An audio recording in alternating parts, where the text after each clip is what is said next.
Pada part sebelumnya, Jiwo ditolong oleh wanita misterius. Lalu para penjaga berkata, kami memiliki urusan kepada pemuda ini. Mendengar itu, wanita itu bertanya, apa urusanmu dengannya? Tapi mendengar itu, para penjaga mulai marah meminta wanita itu untuk mundur karena mereka sedang menyelidiki insiden baru-baru ini yang terjadi di lembah beracun. Mereka meminta wanita itu untuk tidak menghalanginya, tapi seolah tidak peduli. Wanita itu berkata, insiden baru-baru ini di sekte lembah beracun. Kebetulan, aku juga cukup tertarik dengan kejadian itu, dan itu membuatku tidak punya pilihan. Lalu wanita itu dalam sekejap bergerak ke belakang dua penjaga itu, membuat dua penjaga itu terkejut. Melihat itu, wanita itu tersenyum tipis dan berkata, mengapa kalian tidak mengambil waktu untuk beristirahat sejenak? Sedangkan melihat itu, Jagangjin terlihat sangat terkejut karena dua penjaga itu tiba-tiba terjatuh kehilangan kesadaran mereka.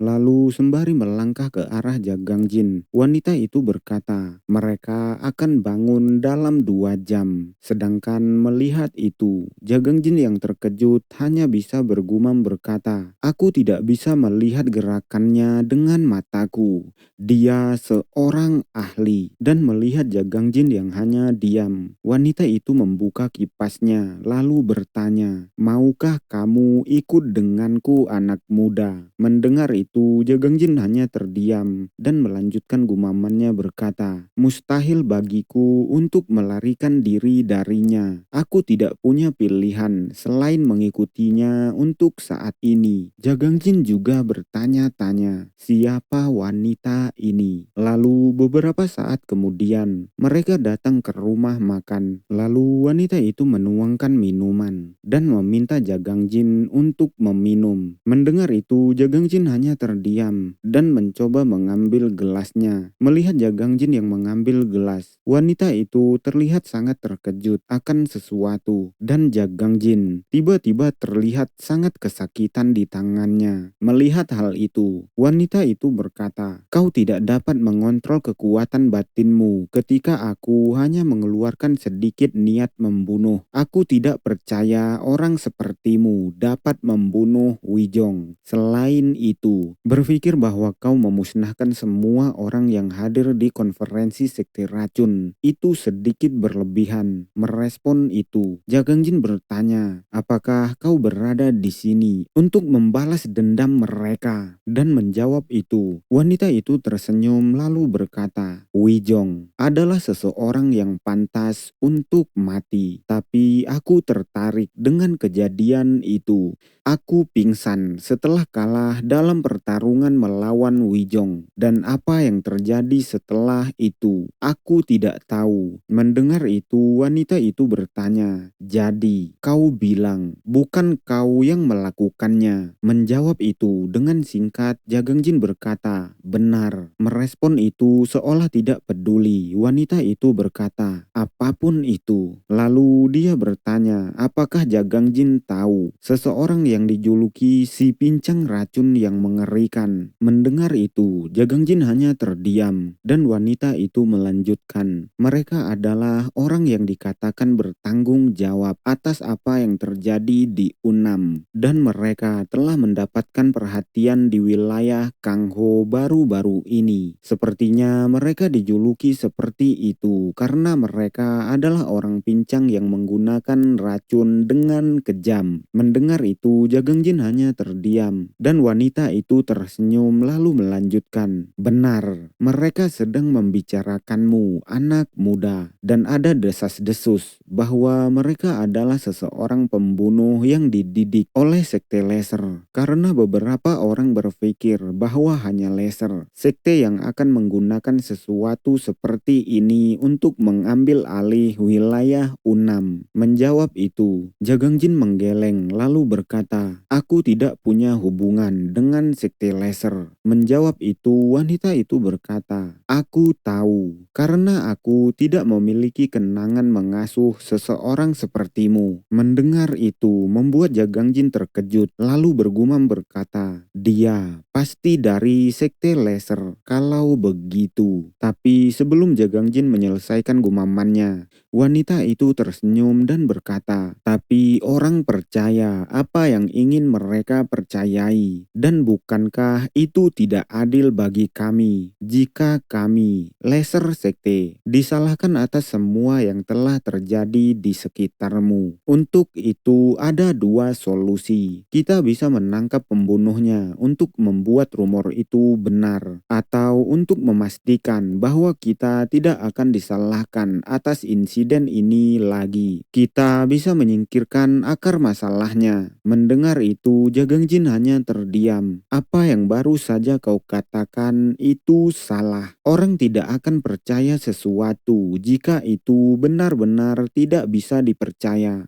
Tidakkah menurutmu mereka percaya rumor seperti itu karena semua yang telah dilakukan laser sekte sampai sekarang? Merespon itu, wanita itu bertanya, dendam apa yang kau miliki terhadap laser sekte? Merespon itu, Jagangjin berkata, aku pernah dengar kalau laser sekte memanfaatkan dunia untuk keuntungan mereka sendiri, mendorong dunia ke dalam kekacauan. Mereka adalah target penghinaan yang tidak tergantikan bagi banyak orang. Merespon itu, wanita itu berkata, tapi apakah kau pikir sekte keadilan yang memandang sekte laser dengan jijik, apakah benar-benar mengikuti moral dan hukum dunia ini karena niat baik? Mendengar itu, Jagangjin hanya terdiam. Lalu wanita itu melanjutkan, kuil Shaolin yang saat ini disebut pilar utama Kang Ho pernah dianggap sebagai kelompok iblis. Jika kau menilai dunia hanya dari apa yang kau dengar sepihak daripada benar-benar mengalaminya sendiri, kau tidak akan pernah bisa melihat kebenaran. Mendengar itu, Jagangjin terlihat termenung. Lalu wanita itu melanjutkan, aku akan menceritakan sebuah kisah. Pernah ada seorang pria yang terkenal di wilayah Kang Ho karena semangat kesatrianya dan karena dia sering membantu mereka yang membutuhkan. Dia dikagumi oleh banyak orang. Siapa yang akan meragukan cinta dari seseorang seperti itu? Wanita muda naif yang tidak tahu banyak tentang dunia menerima cintanya dan tidak diragukan lagi. Fakta bahwa pria itu akan bisa membuatnya bahagia. Namun, pria itu tidak mengejar wanita itu, melainkan buku seni rahasia yang dimiliki oleh keluarga wanita itu. Dan setelah mendapatkan buku seni rahasia, dia tidak hanya meninggalkan wanita itu, tapi dia juga memberi tahu orang lain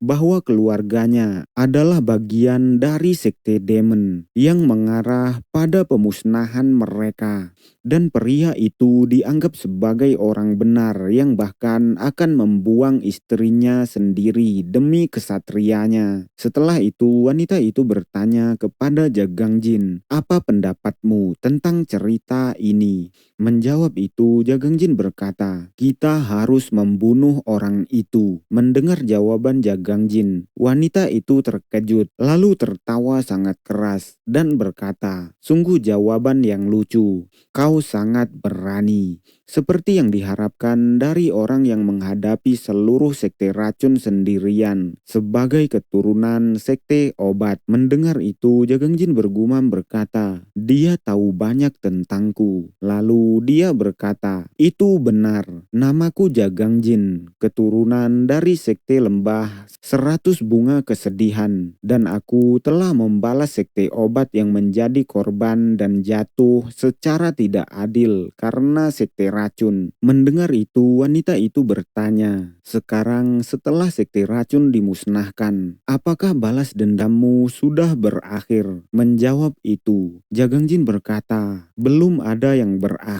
sampai aku turun ke setiap hal yang tersembunyi yang terkait dengannya. Merespon itu, wanita itu berkata, itu mungkin lebih sulit dari semua yang telah kau lakukan sampai sekarang. Kau pasti menyadari keberadaan orang yang berencana memanfaatkanmu untuk keuntungan mereka.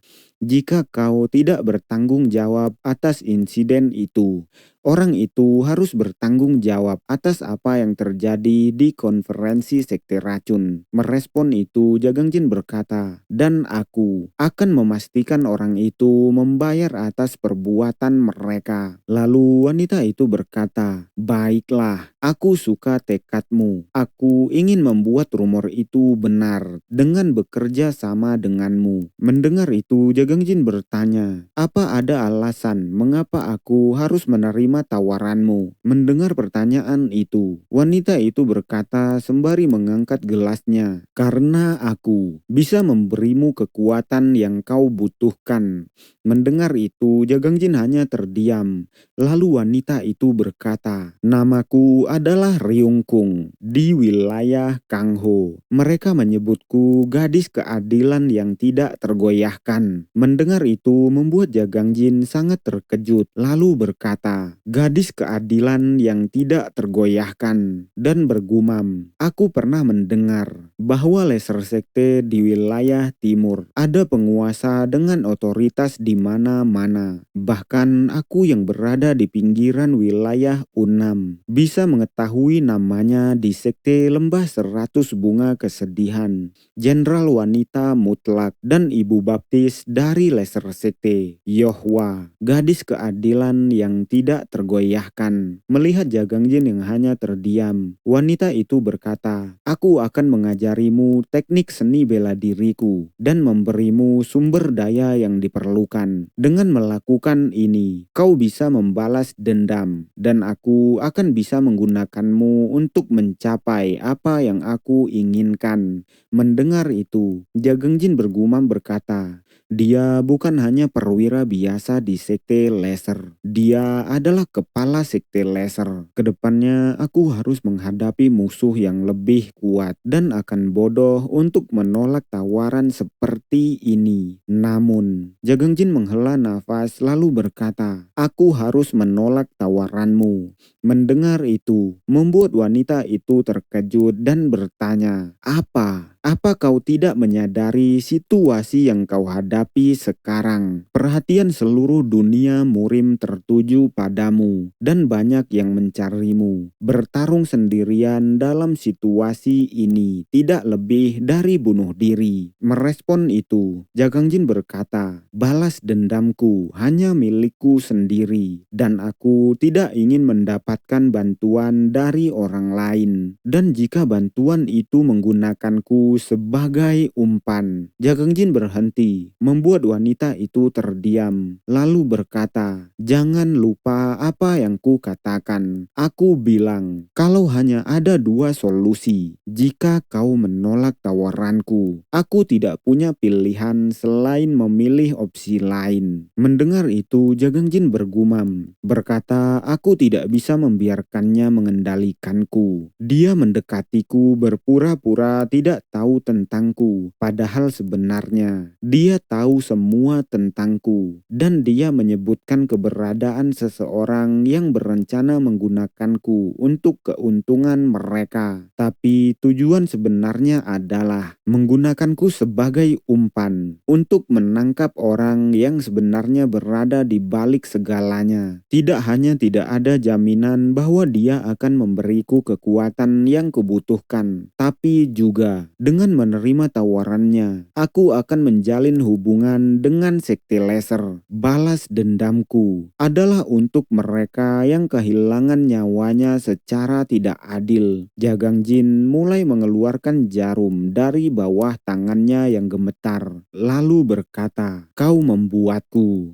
Jagangjin melukai jarinya dengan jarum itu dan melanjutkan, tidak punya pilihan lain. Jagangjin mengeluarkan racun dari jari kelingkingnya, membuat ledakan debu beracun, dan karena hal itu, membuat wanita itu sedikit terkejut, lalu menutup hidung dan mulutnya dan bergumam, kabut beracun. Dia menggunakan darahnya. Lalu Jagangjin menyiapkan jarum beracun di tangannya, dan melemparkan jarum itu ke arah wanita itu, sembari berteriak berkata, 12 Flying Tear. Melihat hal itu, itu. Wanita itu terlihat sangat terkejut, tapi itu hanya pura-pura. Wanita itu dapat menangkap jarum yang dilemparkan oleh Jagang Jin, lalu berkata, "Betapa mengesankannya. Aku bisa melihat bagaimana kau bertahan sampai sekarang." Wanita itu mulai berdiri, lalu melanjutkan, "Tapi hanya itu yang bisa kau lakukan." Wanita itu bertanya kepada Jagang Jin, "Apakah kau senang?" Mendengar itu, Jagang Jin terlihat kesal tapi masih menahan rasa sakit di tubuhnya. Lalu wanita itu berkata, "Aku tidak paham kenapa kau membuang kesempatan yang ada di depanmu." Mendengar itu, Jagang Jin yang sudah terengah-engah berkata, "Setidaknya aku tahu bagaimana cara membedakan sesuatu." Tidak merespon itu dengan kata, wanita itu melesat cepat mencengkram wajah Jagang Jin, lalu membanting kepalanya. Itu terlihat sangat menyakitkan. Setelah melakukan hal itu, wanita itu berkata, "Kesombonganmu akan membunuhmu." Mendengar itu, Jagang Jin terlihat marah, menggenggam erat senjatanya. Tapi melihat itu, wanita itu berkata, "Perlawananmu itu sia-sia. Karena sebelum pisaumu menggapai tenggorokanku, kepalamu yang akan meledak lebih dulu."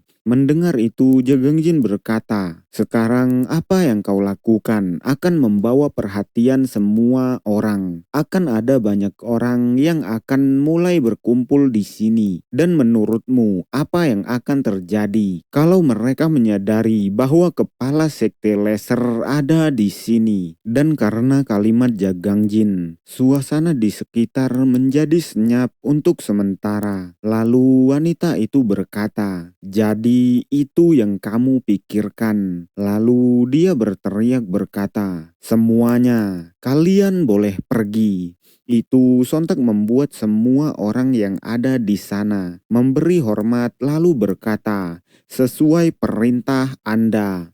Lalu mereka pergi setelah mengatakan hal itu. Dan hal itu sontak membuat Jagang Jin terkejut, lalu bergumam berkata, "Semua orang yang ada di sini." Tapi sebelum dia menyelesaikan kalimatnya, wanita itu tertawa tipis dan berkata, "Apa kau benar-benar berpikir aku datang ke sini tanpa memikirkan apapun?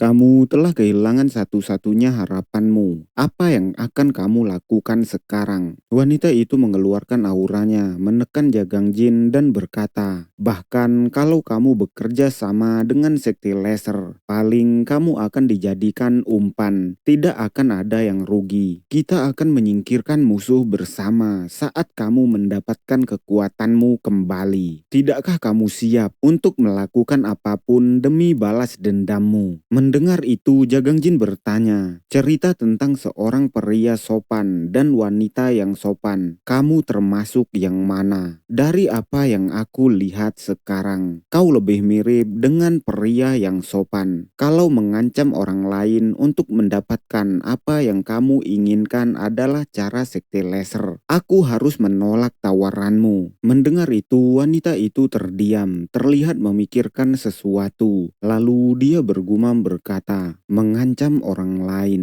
untuk mendapatkan apa yang kuinginkan." Dia melepaskan Jagang Jin lalu berkata, "Kamu tidak takut bahkan sampai akhir. Bagus sekali." Wanita itu berjalan menjauhi Jagang Jin yang terkejut, lalu melanjutkan, "Aku tidak akan menyakitimu, dan aku juga tidak akan menggunakanmu sebagai umpan. Kalau tindakanku tidak sesuai dengan apa yang aku bicarakan, dan tidak menjaga integritasku, sekte laser akan menjadi sekte yang tidak berbeda." Lalu wanita itu menoleh ke arah Jagang Jin, tersenyum dan berkata, "Aku menyadari hal itu." Mendengar itu membuat Jagang Jin terlihat tegang dan hanya diam. Melihat Jagang Jin yang hanya diam, wanita itu berkata, "Waktu telah berubah. Bahkan orang-orang di sekte laser telah berubah. Mereka yang sudah terbiasa tertindas, sekarang sudah mulai mencapai batas kesabaran mereka." Wanita itu mengambil gelas yang tumpah dan melanjutkan, "Bahkan ada orang yang menghasut penindasan. Sepertinya aku menjadi cemas karena harus mengubah situasi yang meningkat. Aku telah melakukan sesuatu yang sangat bodoh. Dia menaruh gelas itu di atas meja lalu melanjutkan, "Kau perlu bekerja sama dengan kami. Sebagai gantinya, mari kita buat kontrak di mana kita berdua memiliki kedudukan yang sama. Hari ini, aku akan membuatnya sehingga aku berutang 3 kebaikan kepadamu. Dan kalau kau berjanji padaku satu hal, aku akan membalas semua 3 kebaikan untukmu." Mendengar itu, Jagangjin berkata, "Andalah yang memutuskan apa aku boleh hidup atau tidak. Jadi, kenapa aku perlu membuat kontrak denganmu?" Mendengar itu, wanita itu berkata, "Sepertinya kamu tidak menyukaiku, tapi tolong dengarkan, karena ketiganya akan penting bagimu. Aku kira kau sedang mencari pil golden violet untuk menyembuhkan infeksi racun kuda." Mendengar itu membuat Jagangjin terkejut. Lalu wanita itu melanjutkan, "Namun, apa yang kamu lihat itu bukanlah infeksi kulit karena racun kuda." Lalu wanita itu bertanya, "Apa kau mau membuat kontrak denganku?" Mendengar itu, Jagangjin terdiam sejenak lalu berkata, "Aku akan membuatnya." Merespon jawaban Jagangjin, wanita itu tersenyum lalu berkata, "Wijong, master 100 racun, menggunakan berbagai jenis racun dan aroma untuk menyembunyikan racun mematikan yang sebenarnya. Dan racun yang sebenarnya mengancam nyawa seseorang adalah salah satu yang mempengaruhi jantung dan perut seseorang, lalu mengeringkan darahnya hingga mati." Lalu wanita itu merogoh pakaiannya dan berkata, "Kebaikan pertama yang akan kuberikan adalah obat untuk racun." Wanita itu melemparkan obat itu ke arah Jagangjin dan berkata, "Itu disebut bubuk pengekstraksi. Kalau kamu mencampurnya dengan minuman keras dan membuatnya meminumnya, kondisinya akan menjadi lebih baik." Mendengar itu, Jagangjin terdiam memandang obat.